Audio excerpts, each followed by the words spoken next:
행사할 누군가가. 그러니까 옳지 말았죠. 그러니까 최후의 수단을 갖고 있어야 돼요. 박근혜 대통령은. 그게 있어야만 최후의 수단을 사용하지 않고도 문제를 풀 수 그렇지. 있는 거라고요. 이게 합리적 기대 가설이에요. 상대방이 어떤 패를 가지고 있느냐를 우리가 모를 때는 막 부딪힐 수 있는데 상대가 가지고 있는 패가 나로서는 도저히 감당할 수 없는 패다고 생각하면 타협할 수 있죠. 그 타협하거나 굽히는 그렇죠. 것이 합리적이잖아요. 그러니까 지금 박근혜 대통령이 김무성 대표 당내 비박들에게 보여주는 거라고 봐요. 저는. 나에게 무슨 카드가 있는지. 이제까지 비박들의 가장 큰 약점이 박근혜 대통령이 떠나고 나면 사실 구심점을 행사할 사람이 없다는 거잖아요. 친박의 인물이. 약점이. 가장 큰 약점이 그거죠. 친박의 제 최대 약점이 대선 후보가 없다는 대선 거예요. 후보가 없다는 거잖아요. 그래서 저는 반기문하고의 관계는 이게 관계가 있다고 보는데. 아, 그렇죠. 물론 이제 뭐 어느 언론에는 이제 방금 카드를 꺼냈기 때문에 국민안심 공천제 카드를 꺼냈다라고 선후 관계를 그렇게 연결시키는 거는 제가 볼 때 좀 무리고요. 좀 왜냐하면 무리예요. 예. 이 국민안심 공천제는 그 발표는 추석 다음 날 했지만 실은 그 실무진들이 한 조율을 거에 미리 했죠. 여러 날 전부터 조율을 해오던 거예요. 그 예. 중에서 1차 합의 본 게 그거니까 그걸 발표한 것이기 때문에 꼭 반기문 카드하고 직결되는 건 아니지만은 박근혜 대통령이 왜 이 시점에 미국 가서 이제 반기문 만나기로는 돼 있지만 그걸 7번 만난다고 미리 보도자료까지 내놓고 브리핑까지 예. 하고 어디 가서 7번씩이나 또 만나? 가서 또 그 여러 뭐 의전과 행사가 있다 보니까 만나고 또 거기서 2번이나 새마을 운동을 언급했는데 그걸 또 살짝 웃는 얼굴 예. 보여주고. 그걸 이제 들으니까 또 반기문 총장은 또 그걸 또 다시 이렇게 네. 부추기는 이제 화답을 하듯이 마치 이제 무슨 주선자가 이렇게 뭐 미팅 시키듯이 이렇게 한 거죠. 그런데 분명한 것은 이제 친박에도 후보가 있을 수 있다. 그런 걸 확실히 보여준 거고. 그렇죠. 그리고 후보 하라면 할 수도 있다라는 그 제스처를 쓴 거죠. 반기문 총장으로서도. 네. 이 반기문 카드 얘기가 막 작년 이맘때 많이 나왔었어요. 작년 추석 무렵에도요. 그때 우리가 정치 카페 하면서 제가 그렇게 얘기를 주장을 했는데 그때는 이제 야당 쪽에서도 뭐 권노갑 씨나 이런 야당 소위 원로들이 반기문 얘기하고 막 이럴 때예요. 이번에 성완종 사건에도 드러났듯이. 예. 그래서 성완종 사건 때 반기문 씨가 움츠렸잖아요. 그때는. 근데 그 1년 전쯤에 제가 그 얘기 처음 나왔을 때 반기문 카드는 친박의 카드다.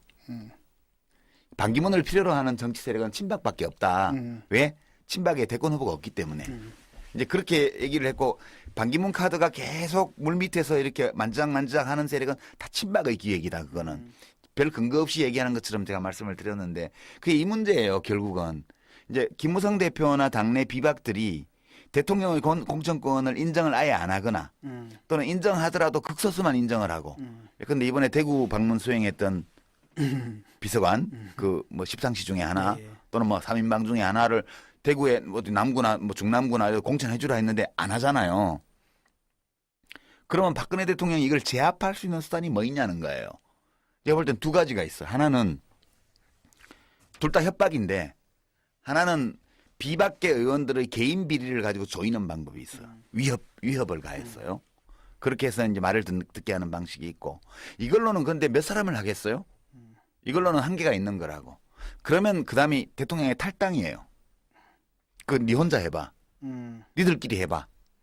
이게 가장 위력적인 카드거든요. 근데 친박이 이 탈당 카드를 쓰려고 그러면 비박 쪽에서 뭐라 하냐면 그래봤자 니들 대권 주자도 없잖아. 나가. 왜냐하면 이게 당이 쪼개지게 되면 만약의 경우에 어디서 주도권을 잡냐는 거는 대권 주자죠 역시. 예, 총선 끝난 다음에 바로 대선이기 때문에 특히 영남 쪽의 이 유권자 민심은 대선 후보가 강력한 대선 후보가 있는 정파 쪽으로 확 쏠리게 돼 있습니다. 그래서 현직 대통령의 힘을 싣고 그다음에 아직은 임기가 남았죠. 반기문 총장이 이제 내년 12월까지잖아요. 31일까지요. 내년 12월 말까지이기 때문에 지금은 잠재적인 카드로 만지작거릴 수만 있는 거지 이 사람을 끌고 나올 수는 없어요. 그러나 잠재적으로 우리에게는 반기문 카드가 있다는 것을 과시하는 즉시 이쪽이 중심이 되게 돼 있습니다.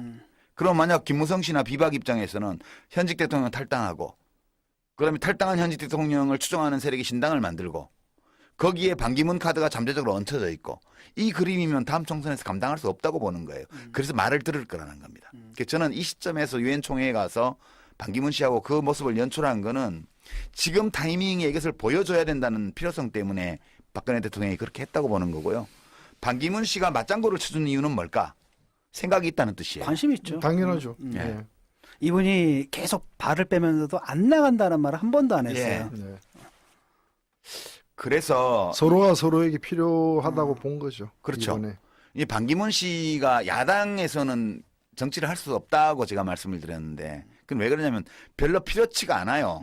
이 사람이 야당이 잘 결속돼 있고 우리가 이제 대리인을 하나 영입해서 진짜 우리 후보는 아니지만 정권 교체를 해야 되니까 그런 전략을 구사할 수 있을 정도까지 야당이 잘 짜여져 있어서 결속돼 있다면 반기문 카드를 야당이 쓸 수도 있어요. 근데 야당이 그럴 수 없는 환경이기 때문에 반기문 씨가 이런 야당에 와서 대통령 후보를 하려고 할 리가 없고요. 아니, 오라고도 안 하죠. 뭐. 오라고도 안 맞아요. 하죠. 왜냐하면 이미 많거든 이쪽. 예. 시끄러운 사람 대포들이 많거든. 그래서 그럼 여권인데 여권은 비박은 이미 김무성이나 김문수나 정몽준이나 등등의 이른바 잠재적 대권 후보들이 다 비박으로 여러 명 있어요. 그 비박들은 반기문 씨가 온다 그러면 이 사람이 경선을 할 리는 없기 때문에 자기들이 다 죽어야 돼요. 반기문이 오면. 그렇기 때문에 반기문을 기획할 리가 없다는 거예요.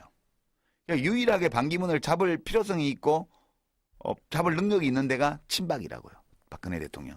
그래서 이번에 양자 간의 이해관계가 맞아떨어졌고 반기문 씨는 대선에 출마할 의사를 가지고 있다. 저는 그렇게 판단을 했습니다. 근데 실제 출마할까요? 어떻게 가봐야 보세요? 하는 거죠. 가봐야 알죠. 그것도 왜냐하면 지금 그 얘기는 누구나 하지. 아니 그러니까 성완종 씨 사건 있을 때 그때 그 이미 동생, 또 반기문 씨 동생. 그렇죠. 반기문 씨 동생 문제 나왔을 때 이미 그때 물 건너간 게 아니냐 이런 얘기도 슬쩍 우리가 나왔었거든요. 약간 금이 같다고 그랬죠. 네, 약간 금이 갔죠. 같다고 얘기를 근데 했죠. 그건 저 뒤지면 또 뭐가 나올지 또 모르는 거란 말이죠. 예. 그리고 또 그 새누리당 내에서의 역관계도 그렇게 복잡하지는 그러니까 단순하지는 않을 것 같아요. 이분이 뭐 당에 있었던 분들은 아니고 외부에 있는 분 지금 들여오는 거잖아요. 옹립하는 거잖아요.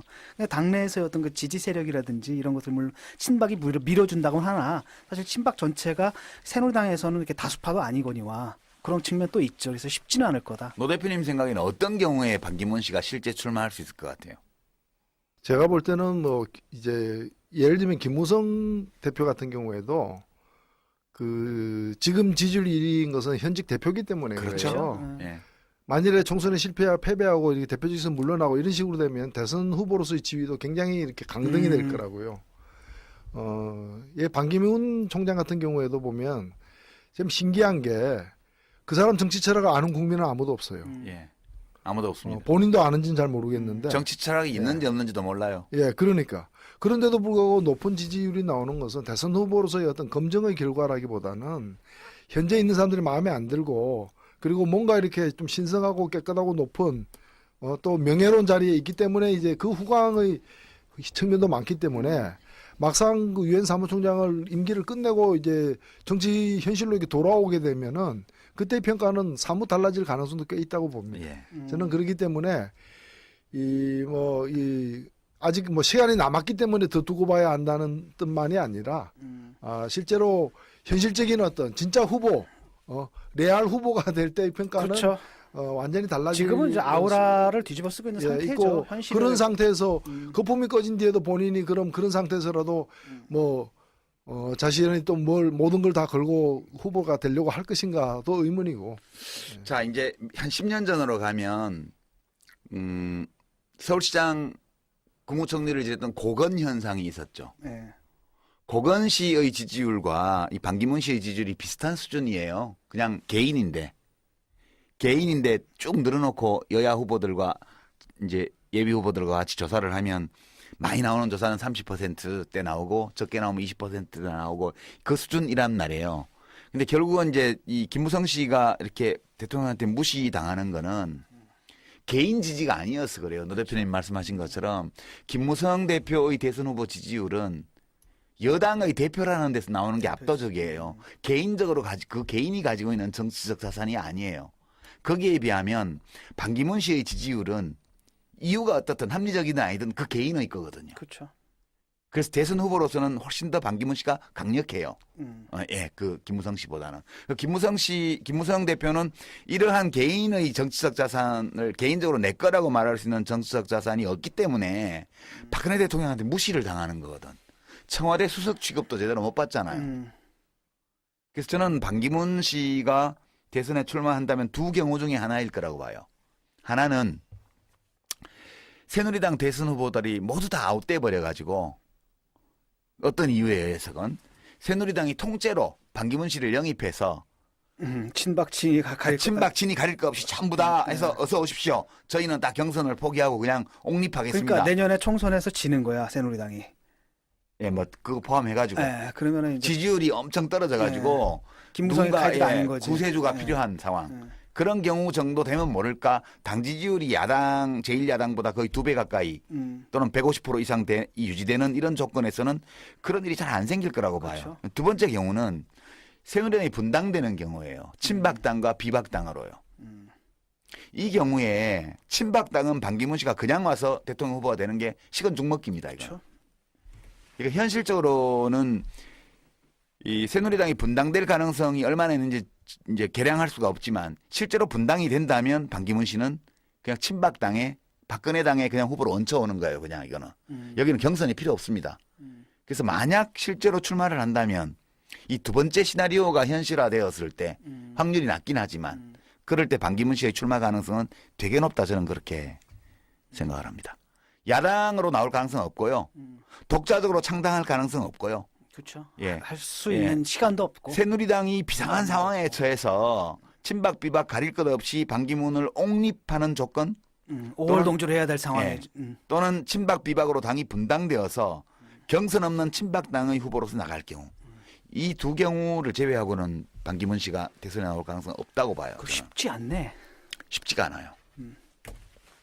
그래서 그냥 추석 연휴 동안에 둥근다리 뜨듯이 반기문이 뜬 거에 대해서는 그냥 일시적으로 현재 공천권을 두고 당내 비박 또 김무성 대표하고 힘겨루기를 하고 있는 친박의 정치적 필요성 때문에 유엔 총회에서의 밀월 관계가 연출된 거고. 그러니까 장기적인 전략이라기보다는 단기적 전술로서 좀 예, 사용되는 그렇고 측면이 반기문 씨로서는 자신의 진위, 속마음을 노출시킨 거예요. 드러낸 이번에. 거죠. 예. 나 경우에 따라서는 나 관심 있어 이거죠. 할 수도 있어. 나 관심 가지고 있어.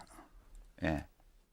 그게 바로 새마을운동 예찬으로 나타난 거다. 박근혜 대통령이 유엔 총회에 가서 아버지 제사를 지내는데 의관을 정제하고 옆에 와서 같이 절을 한 거예요. 이 강력한 사인이 친박 유권자들에게 갔고 이렇게 해서 반기문 씨의 지지율은 좀 더 공고해지리라고 봐요. 당분간. 친박 후보로서의 어떤 이미지 이런 것들이 좀 강화됐기 때문에요. 이게 그 제가 본 추석 연휴 동안에 벌어진 반기문 현상의 이 본질 또는 실제적인 내용이 아닐까 이런 생각. 네, 이제 좀 해봤습니다. 그 한 좀 덧붙이자면 이제 그 노 대표님께서 말씀하신 거에서 한 말씀 좀 덧붙이자면은 그 이미지라는 거잖아요. 지금 예. 이분이 순수한 이미지, 현실 정치하고 섞이지 않은 순도 100%의 이미지만을 좋은 이미지만을 갖고 있는데 이제 현실 정치에 들어오게 되면 이분들하고 같이 할 게 친박이란 말이죠. 근데 우리 알잖아, 친박이란 어떤 사람들인지. 예. 제가 솔직히 말하면 새누리당 내에서도 좀. 근데 뭐 이분이 예. 평생을 친권력으로 살았기 때문에 예. 뭐 친박이 어색한 건 아니에요. 아니, 그러니까 그렇지. 근데 이제 그 이미지가 그 이분이 갖고 있었던 이미지를 갖다 이제 뭐랄까 망친다 그럴까? 그 그런 측면이 이미지 있죠. 그렇게 좋아요? 반기문 씨? 지금 근데, 좋죠. 근데 저는 그 점에서 뭐 언론도 뭐 제대로 된 언론도 없지만 사실은 이 사람이 이분이 그 지금 5년짜리 유엔 사무총장을 두 번째 지금 연임하고 있는 상황이에요. 그렇죠. 10년을 하는데 실제 2차 세계대전 이후에 창립된 유엔의 역대 사무총장 중에서 실제 평가는 거의 꼴찌에 가까워요. 한 일이 없는. 한 일이 없는. 음. 그야말로 그냥 빌딩 관리인처럼 유엔 빌딩 관리해온 사람이에요. 그러니까 이분이 만약 철학이 없어가지고 미꾸라지라 그러잖아요. 그러니까 명확하게 입장을 내세워야 미꾸라지가 아니라 될때 뱀장어. 뱀장어처럼 싹싹싹싹 빠져나가고. 그러니까 뭐 유엔 사무총장이라는 게 사실은 모든 분이 다 그런 건 아니지만은 그 인권이나 세계 평화에 나름대로 역할을 갖다가 그 했는데, 위치에서 해온 분들도 꽤 있는데 이분 같은 경우에는 뭐 그 외교부 그냥 관료죠. 관료 출신이라서. 옛날에 이분을 갖다 이제 만난 적이 있는데 그때 이제 유엔 그 사무총장에 들려고 우리 책에 방송 진행하는 전에 사람들 한번 다 얘기했다. 모였어요. 불러 모아가지고 이제 짜장면이 아니라 좀 좋은 거 먹은 것 같아. 또 중국집에서 샥스핀도 먹고 하면서 했겠지. 이제 그때 이제 그분이 부탁했던 게 뭐였냐면 그런 거였거든요. 이제 그 우리가 사무총장이 되려면 나라에서 좀 그 가난한 나라들 돈을 좀 뒀는데 짜서는 안 된다.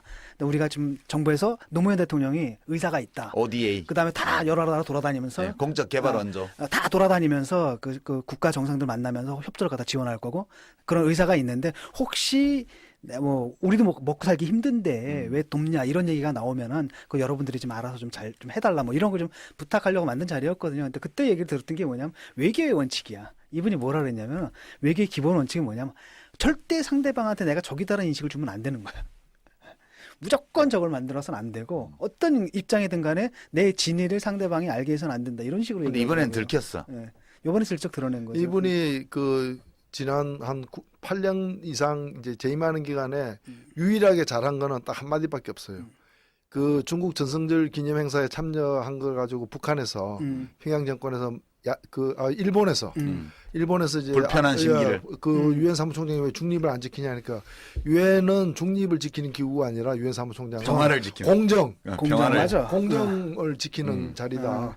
그 여기 딱 한마디만 제가 볼 때는 올바른 그거 아니 역할을 했지. 그게 원래는 이제 그 페이스로 가야 되는데 네. 그 스탠스로 가야 되는데 이분이 이제 그 뱀장어처럼 그 명확하게 입장을 표명해야 될 때 다 빠져나갔거든요. 사실 그러니까 적을 안 만들기 위해서죠. 그러니까 그러다 보니까 할 일이 없게 되는 거예요, 사실. 공자님이 말씀하기를 제자가 묻잖아요. 선생님, 마을에서 모든 사람이 칭찬하는 사람은 좋은 사람입니까? 아니라고 그러잖아요. 마을에는 나쁜 사람도 있고 좋은 사람도 있는데 진짜 좋은 사람이면 나쁜 사람한테 욕을 먹고 좋은 사람한테 칭찬을 받고 그게 좋은 사람이라고.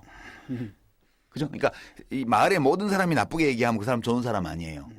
마을의 모든 사람이 다 좋게 얘기해도 좋은 사람 아니라는 거예요. 그래서 저는 이 공자가 얘기한 모든 사람에게 칭찬받고자 하는 어떤 모습 이런 게 저는 반기문 씨한테 보인다 이렇게 생각하고요. 지금 지지율의 상당 부분도 거기서 나오거든요, 사실은. 그렇죠. 네. 지금 지지율이야 저기 저 서울 가가지고 저 높은 자리에 올라간 사람을 고향에서 그렇지. 이렇게 흠모하는 그런 분위기죠. 뭐 이제 우리가 반기문이라는 사람에 대해서 이제 책도 나오고 많이 그랬잖아요. 반기문처럼 이런 책도 나오고 했는데 이제 반기문 씨의 일생을 이렇게 살펴보면 공직자로서 자기 관리를 잘하면 살아온 분인데 이 국가의 기능 중에 제일 중요한 게 제 생각에는 사람들 사이에 정의를 수립하는 게 국가의 기능 중에서 제일 중요한 기능이라고 저는 생각하는데 이 반기문 씨의 인생에서 자기의 어떤 손해와 위험을 감수하고라도 정의를 위해서 무언가를 해본 어떤 흔적 이런 거를 거의 볼 수 없다는 게 참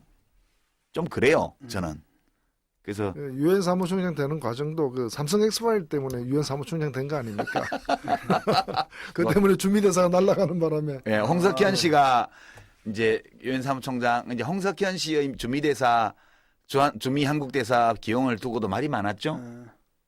저도 깜짝 놀랐습니다. 네 말이 많았고 또 뭐 어쨌거나 본인 그쪽의 어떤 꿈은 유엔 그걸 발판으로 사무총장이었죠. 해서 유엔 사무총장이 왜냐하면 그때 한국이 유엔 사무총장을 맡을 가능성이 매우 높아진 그렇죠. 조건이었거든요. 그런 사건이었죠. 대륙별로 돌아가는데 아시아로 오고 아시아로 오면 우리가 이제 가장 그렇죠. 우선순위가 되는 상황이었죠. 그런 상황이었죠. 예, 그러니까 그게 이제 대학에서 수석 졸업자 이렇게 상 줄 때 단과대학별로 돌아가잖아요. 전체 수석상을 단과배들로 돌아가니까 금년에 공대가 받았으면 내년에는 공대를 죽어도 못 받는 거야. 그죠? 그럴 때 다음에 가정대 차례가 돌아왔다면 가정대 수석이 이제 전체 졸업생 상을 받잖아요. 유엔 사무총장도 그거하고 비슷해서 대륙별로 돌아가기 때문에 그때 온 거고 중국이 아시아에서는 제일 센데 중국에 줄 리가 없고 그렇죠. 일본도 마찬가지로 그 인기가 없어서 못 받고 그렇다고 해서 뭐 동남아 쪽 국가 가기에는 좀 그렇고 그런 조건에서 이제 유엔 사무총장이 된 거고 되도록 하기 위해서 정부가 노력을 많이 했고 그 자리를 그 상황을 눈치를 채고 홍석현 씨가 노렸던 거고 그럼 홍석현 씨를 추천한 사람이 누구냐? 에 대해서 여러 가지 뒷말이 네. 있지만 정동영 씨가 추천했다는 거 아니에요. 저는 그게 제일 신빙성이 있다고 봐요. 뭐 이광재 씨가 했냐, 정동영 씨가 했냐, 뭐 말들이 있는데 여하튼 누가 했건 간에 홍석현 씨가 먼저 그 흐름을 읽고 누군가를 통해서 대통령한테 접근을 한 거죠. 그리고 대통령은 너무 편가르게 한다 뭐 이런 얘기 들으니까 뭐 이런 자리에는 좀 기용해도 좋지 않냐 해서 기용을 했는데 주미대사 기용하자마자 날아가 버린 거죠. 예, 삼성 엑스파일 사건이 터지면서 날아간 거거든요. 그렇게 굉장히 운이 좋은 사람이고. 한 역할 하셨네. 아니 엑스파일은 노 대표님이 터뜨린 건 아니고 노 대표님은 그 검사들 명단을 공개했다가 이제 보복 당한 거고 그 홍석현 씨는 주요 등장인물이니까 그냥 처음부터 나와버린 거죠. 처음부터 네. 나와버린 거예요. 네. 그렇게 된 거라 저는 뭐 제가 만약 저는 반기문 씨를 알아요. 정부에서 같이 일을 해봤기 때문에 개인적으로도 아는데 혹시 이분이 저한테 자문을 구하면 자문을 해오면 저는 하지 말라고 할 거예요. 왜요? 그냥 행복하게 사시라고. 그 구렁텅이에 들어가시지 말고. 그리고 아직 임기가 1년 한 몇 개월 남았는데 남은 기간이라도 좀 유엔 사무총장으로서 뭔가 업적을 좀 이렇게 업적을 남길 그런데 더 그게 우리 대한민국을 위하고 대한민국 국민의 자존심에 이렇게 도움을 주는 그 한국 대통령 왔다고 해서 새마을운동 예찬하는 발언하고 이런 거는 유엔 사무총장으로서 하면 안 되는 거예요. 그게. 이게 지금 외교의 원칙에 어긋난 거야. 자기 속마음을 너무 심하게 노출시켜 버렸어요. 지금. 그 점이 좀 유엔 사무총장으로서 적절치 않은 행태였다. 그렇게 말씀드리면서 아직 평생을 친권력으로 살았기 때문에 뭐 친박이 어색한 건 아니에요. 아니 그러니까 그렇지. 근데 이제 그 이미지가 그 이분이 갖고 있었던 이미지를 갖다 이제 뭐랄까 망친다 그럴까? 뭐 그런 이미지 측면이 있죠. 그게 좋아요? 반기문 씨? 지금 근데, 좋죠. 근데 저는 그 점에서 뭐 언론도 뭐 제대로 된 언론도 없지만 사실은 이 사람이 이분이 그 지금 5년짜리 유엔 사무총장을 두 번째 지금 연임하고 있는 상황이에요. 그렇죠. 10년을 하는데 실제 2차 세계대전 이후에 창립된 유엔의 역대 사무총장 중에서 실제 평가는 거의 꼴찌에 가까워요. 한 일이 없는. 한 일이 없는 그야말로 그냥 빌딩 관리인처럼 유엔 빌딩 관리해온 사람이에요. 그러니까 이분이 뭐냐 철학이 없어가지고 미꾸라지라 그러잖아요. 그러니까 명확하게 입장을 내세워야 될 미꾸라지가 아니라 때 뱀장어. 뱀장어처럼 싹싹싹싹 빠져나가고. 그러니까 뭐 유엔 사무총장이라는 게 사실은 모든 분이 다 그런 건 아니지만은 그 인권이나 세계 평화에 나름대로 역할을 갖다가 그 했는데, 위치에서 해온 분들도 꽤 있는데 이분 같은 경우에는 뭐 그 외교부 그냥 관료죠. 관료 옛날에 출신으로서. 이분을 갖다 이제 만난 적이 있는데 그때 이제 유엔 그 사무총장에 들려고 우리 저기 방송 진행하는 전에 사람들 한번 다 얘기했다. 모였어요. 불러모아가지고 이제 짜장면이 아니라 좀 좋은 거 먹은 것 같아. 또 중국집에서 샥스핀도 먹고 하면서 했겠지. 이제 그때 이제 그분이 부탁했던 게 뭐였냐면 그런 거였거든요. 이제 그 우리가 사무총장이 되려면 나라에서 좀 그 가난한 나라들 돈을 좀 뒀는데 짜서는 안 된다. 근데 우리가 지금 정부에서 노무현 대통령이 의사가 있다. ODA. 그다음에 다 여러 나라 돌아다니면서 네, 공적 개발 원조. 다 돌아다니면서 그 국가 정상들 만나면서 협조를 갖다 지원할 거고 그런 의사가 있는데 혹시 뭐 우리도 먹고 살기 힘든데 왜 돕냐 이런 얘기가 나오면은 그 여러분들이 좀 알아서 좀 잘 좀 해달라 뭐 이런 거 좀 부탁하려고 만든 자리였거든요. 근데 그때 얘기를 들었던 게 뭐냐면 외교의 원칙이야. 이분이 뭐라 그랬냐면 외교의 기본 원칙이 뭐냐면 절대 상대방한테 내가 적이다라는 인식을 주면 안 되는 거야. 무조건 적을 만들어서는 안 되고 어떤 입장이든 간에 내 진위를 상대방이 알게 해서는 안 된다 이런 식으로 근데 이번엔 들켰어. 예. 이번에 슬쩍 드러낸 거죠. 이분이 그 지난 한 8년 이상 이제 재임하는 기간에 유일하게 잘한 거는 딱 한마디밖에 없어요. 그 중국 전성절 기념 행사에 참여한 걸 가지고 북한에서 평양 정권에서 일본에서 이제 불편한 심기를. 그 유엔 사무총장이 왜 중립을 안 지키냐니까 유엔은 중립을 지키는 기구가 아니라 유엔 사무총장은 평화를 지키는. 공정 평화를. 맞아. 공정을 지키는 자리다. 그 얘기 딱 한마디만 제가 볼 때는 올바른 사무총장 그거 아니 역할을 했지. 그게 원래는 이제 그 페이스로 가야 되는데 그 스탠스로 가야 되는데 이분이 이제 그 뱀장어처럼 그 명확하게 입장을 표명해야 될 때 다 빠져나갔거든요. 사실 그러니까 적을 안 만들기 위해서죠. 그러니까 그러다 보니까 한 일이 없게 되는 거예요, 사실. 공자님이 말씀하기를 제자가 묻잖아요. 선생님, 마을에서 모든 사람이 칭찬하는 사람은 좋은 사람입니까? 아니라고 그러잖아요. 마을에는 나쁜 사람도 있고 좋은 사람도 있는데 진짜 좋은 사람이면 나쁜 사람한테 욕을 먹고 좋은 사람한테 칭찬을 받고 그게 좋은 사람이라고. 그죠? 그러니까 이 마을의 모든 사람이 나쁘게 얘기하면 그 사람 좋은 사람 아니에요. 마을의 모든 사람이 다 좋게 얘기해도 좋은 사람 아니라는 거예요. 그러니까 성완종 씨 사건 있을 때 그때 그 이미 동생, 또 반기문 씨 동생. 그렇죠. 반기문 씨 동생 문제 나왔을 때 이미 그때 물 건너간 게 아니냐 이런 얘기도 슬쩍 우리가 나왔었거든요. 약간 금이 같다고 그랬죠. 네, 약간 금이 같죠. 같다고 얘기를 근데 했죠. 그거 이제 뒤지면 또 뭐가 나올지 또 모르는 거란 말이죠. 예. 그리고 또 그 새누리당 내에서의 역관계도 그렇게 복잡하지는 그러니까 단순하지는 않을 것 같아요. 이분이 뭐 당에 있었던 분들은 아니고 외부에 있는 분쯤 들여오는 거잖아요. 옹립하는 거잖아요. 그러니까 당내에서의 어떤 그 지지 세력이라든지 이런 것들 물론 친박이 밀어준다고 하나 사실 친박 전체가 새누리당에서는 이렇게 다수파도 아니거니와 그런 측면 또 있죠. 그래서 쉽지는 않을 거다. 노 대표님 생각에는 어떤 경우에 반기문 씨가 실제 출마할 수 있을 것 같아요? 제가 볼 때는 뭐 이제 예를 들면 김무성 대표 같은 경우에도 그 지금 지지율 1위인 것은 현직 대표기 때문에 그렇죠. 그래요. 예. 만일에 총선에 패배하고 이렇게 대표직에서 물러나고 이런 식으로 되면 대선 후보로서의 지위도 굉장히 이렇게 강등이 될 거라고요. 예, 반기문 총장 같은 경우에도 보면 좀 신기한 게 그 사람 정치 철학을 아는 국민은 아무도 없어요. 예. 아무도 없습니다. 본인도 아는지는 잘 모르겠는데. 정치 철학이 있는지 없는지도 몰라요. 예, 그러니까. 그런데도 불구하고 높은 지지율이 나오는 것은 대선 후보로서의 어떤 검증의 결과라기보다는 현재 있는 사람들이 마음에 안 들고 그리고 뭔가 이렇게 좀 신성하고 깨끗하고 높은 또 명예로운 자리에 있기 때문에 이제 그 후광의 측면도 많기 때문에 막상 그 유엔 사무총장을 임기를 끝내고 이제 정치 현실로 이렇게 돌아오게 되면은 그때 평가는 사뭇 달라질 가능성도 꽤 있다고 봅니다. 예. 저는 그렇기 때문에 아직 뭐 시간이 남았기 때문에 더 두고 봐야 한다는 뜻만이 아니라 실제로 현실적인 어떤 진짜 후보, 레알 후보가 될 때의 평가는 그렇죠. 완전히 달라질 지금은 이제 아우라를 뒤집어 쓰고 있는 상태죠. 있고 현실을. 그런 상태에서 거품이 꺼진 뒤에도 본인이 그런 상태에서라도 뭐 자신이 또 모든 걸 다 걸고 후보가 되려고 할 것인가도 의문이고. 자, 이제 한 10년 전으로 가면 서울시장 국무총리를 지냈던 고건 현상이 있었죠. 네. 고건 씨의 지지율과 이 반기문 씨의 지지율이 비슷한 수준이에요. 그냥 개인인데 쭉 늘어놓고 여야 후보들과 이제 예비 후보들과 같이 조사를 하면 많이 나오는 조사는 30%대 나오고 적게 나오면 20%대 나오고 그 수준이란 말이에요.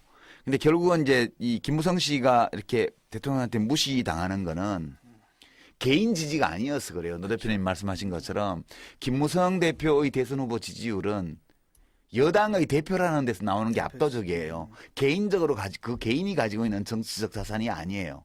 거기에 비하면 반기문 씨의 지지율은 이유가 어떻든 합리적이든 아니든 그 개인의 거거든요. 그렇죠. 그래서 대선 후보로서는 훨씬 더 반기문 씨가 강력해요. 음. 그 김무성 씨보다는. 김무성 대표는 이러한 개인의 정치적 자산을 개인적으로 내 거라고 말할 수 있는 정치적 자산이 없기 때문에 박근혜 대통령한테 무시를 당하는 거거든. 청와대 수석 취급도 제대로 못 받잖아요. 그래서 저는 반기문 씨가 대선에 출마한다면 두 경우 중에 하나일 거라고 봐요. 하나는 새누리 안 하잖아요. 그러면 박근혜 대통령이 이걸 제압할 수 있는 수단이 뭐 있냐는 거예요. 제가 볼 땐 두 가지가 있어요. 하나는 둘 다 협박인데 하나는 비박계 의원들의 개인 비리를 가지고 조이는 방법이 있어요. 위협을 가했어요. 그렇게 해서 이제 말을 듣게 하는 방식이 있고 이걸로는 근데 몇 사람을 하겠어요? 이걸로는 한계가 있는 거라고. 그러면 그다음이 대통령의 탈당이에요. 네 혼자 해봐. 니들끼리 해봐. 이게 가장 위력적인 카드거든요. 근데 친박이 탈당 카드를 쓰려고 그러면 비박 쪽에서 뭐라 하냐면 그래봤자 니들 대권 주자도 없잖아. 나가. 왜냐하면 이게 당이 쪼개지게 되면 만약의 경우에 어디서 주도권을 잡냐는 거는 대권 주자죠 역시. 예, 총선 끝난 다음에 바로 대선이기 때문에 특히 영남 쪽의 이 유권자 민심은 강력한 대선 후보가 있는 정파 쪽으로 확 쏠리게 돼 있습니다. 그래서 현직 대통령의 힘을 싣고 그다음에 아직은 임기가 남았죠. 반기문 총장이 이제 내년 12월까지잖아요. 31일까지요. 내년 12월 말까지이기 때문에 지금은 잠재적인 카드로 만지작거릴 수만 있는 거지 이 사람을 끌고 나올 수는 없어요. 그러나 잠재적으로 우리에게는 반기문 카드가 있다는 것을 과시하는 즉시 이쪽이 중심이 되게 돼 있습니다. 그럼 만약 김무성 씨나 비박 입장에서는 현직 대통령 탈당하고 그다음에 탈당한 현직 대통령을 추종하는 세력이 신당을 만들고 거기에 반기문 카드가 잠재적으로 얹혀져 있고 이 그림이면 다음 총선에서 감당할 수 없다고 보는 거예요. 그래서 말을 들을 거라는 겁니다. 그래서 저는 이 시점에서 유엔 총회에 가서 반기문 씨하고 그 모습을 연출한 거는 지금 타이밍에 이것을 보여줘야 된다는 필요성 때문에 박근혜 대통령이 그렇게 했다고 보는 거고요. 반기문 씨가 맞장구를 쳐준 이유는 뭘까? 생각이 있다는 뜻이에요. 관심 있죠. 당연하죠. 예. 예. 이분이 계속 발을 빼면서도 안 나간다는 말을 한 번도 안 했어요. 네. 그래서 서로가 서로에게 필요하다고 본 거죠. 그렇죠. 이번에. 이 반기문 씨가 야당에서는 정치를 할 수 없다고 제가 말씀을 드렸는데 그건 왜 그러냐면 별로 필요치가 않아요. 이 사람이 야당이 잘 결속돼 있고 우리가 이제 대리인을 하나 영입해서 진짜 우리 후보는 아니지만 정권 교체를 해야 되니까 그런 전략을 구사할 수 있을 정도까지 야당이 잘 짜여져 있어서 결속돼 있다면 반기문 카드를 야당이 쓸 수도 있어요. 근데 야당이 그럴 수 없는 환경이기 때문에 반기문 씨가 이런 야당에 와서 대통령 후보를 하려고 할 리가 없고요. 아니, 오라고도 안 하죠. 뭐. 오라고도 안 하죠. 왜냐하면 이미 많거든 이쪽. 예. 시끄러운 사람 대포들이 많거든. 예. 그래서 그럼 여권인데 여권은 비박은 이미 김무성이나 김문수나 정몽준이나 등등의 이른바 잠재적 대권 후보들이 다 비박으로 여러 명 있어요. 그 비박들은 반기문 씨가 온다고 그러면 이 사람이 경선을 할 리는 없기 때문에 자기들이 다 죽어야 돼요. 반기문이 오면. 그렇기 때문에 반기문을 기획할 리가 없다는 거예요. 그러니까 유일하게 반기문을 잡을 필요성이 있고 잡을 능력이 있는 데가 친박이라고요. 박근혜 대통령. 그래서 이번에 양자 간의 이해관계가 맞아떨어졌고 반기문 씨는 대선에 출마할 의사를 가지고 있다. 저는 그렇게 판단을 했습니다. 근데 실제 출마할까요? 어떻게 가봐야 보세요? 하는 거죠. 가봐야 알죠, 그것도. 왜냐하면 지금 그 얘기는 누구나 하지. 아니,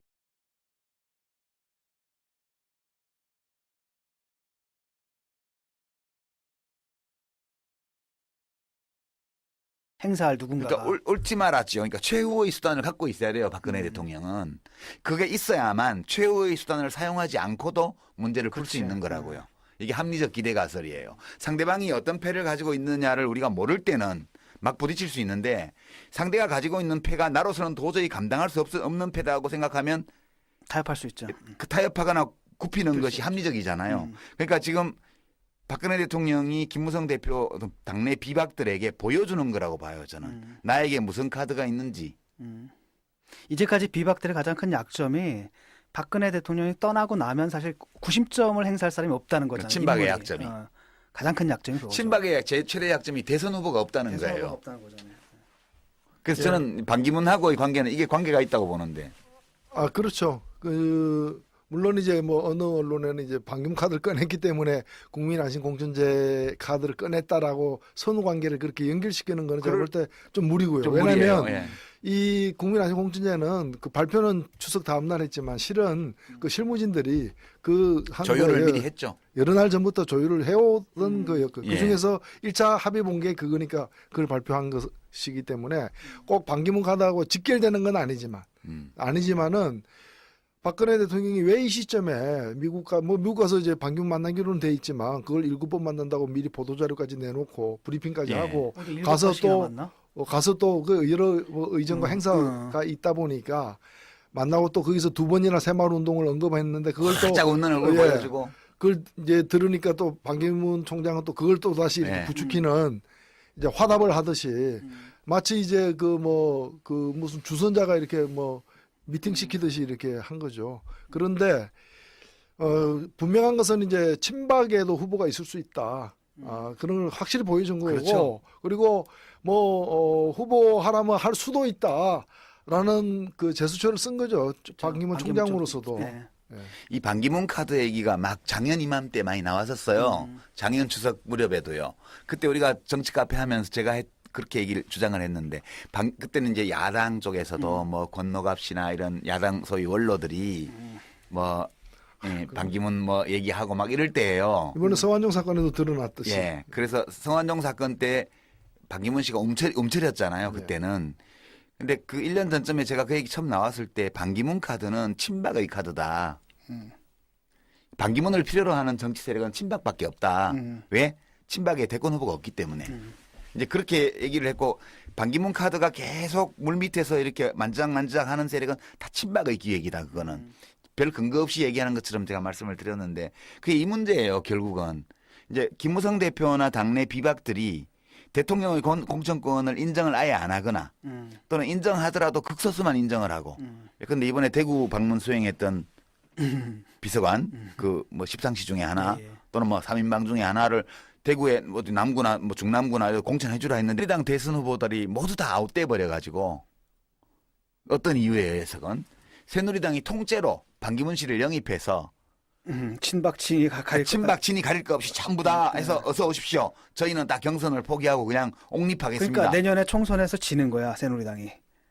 예, 뭐 그거 포함해가지고 예, 그러면은 이제 지지율이 엄청 떨어져가지고 김무성이 누군가 칼도 아닌 거지. 구세주가 예. 필요한 상황. 예. 그런 경우 정도 되면 모를까 당 지지율이 야당 제1야당보다 거의 2배 가까이 또는 150% 이상 유지되는 이런 조건에서는 그런 일이 잘 안 생길 거라고 봐요. 그렇죠. 두 번째 경우는 새누리당이 분당되는 경우예요. 친박당과 비박당으로요. 이 경우에 친박당은 반기문 씨가 그냥 와서 대통령 후보가 되는 게 식은 죽 먹기입니다. 이거. 그렇죠. 그러니까 현실적으로는 이 새누리당이 분당될 가능성이 얼마나 있는지 이제 계량할 수가 없지만 실제로 분당이 된다면 반기문 씨는 그냥 친박당에 박근혜 당에 그냥 후보로 얹혀오는 거예요. 그냥 이거는 여기는 경선이 필요 없습니다. 그래서 만약 실제로 출마를 한다면 이 두 번째 시나리오가 현실화되었을 때 확률이 낮긴 하지만 그럴 때 반기문 씨의 출마 가능성은 되게 높다 저는 그렇게 생각을 합니다. 야당으로 나올 가능성은 없고요. 독자적으로 창당할 가능성은 없고요. 그렇죠. 예. 할 수 있는 시간도 없고. 새누리당이 비상한 상황에 처해서 친박 비박 가릴 것 없이 반기문을 옹립하는 조건 5월 동조를 해야 될 상황에. 예. 또는 친박 비박으로 당이 분당되어서 경선 없는 친박당의 후보로서 나갈 경우 이 두 경우를 제외하고는 반기문 씨가 대선에 나올 가능성은 없다고 봐요. 그거 저는. 쉽지 않네. 쉽지가 않아요.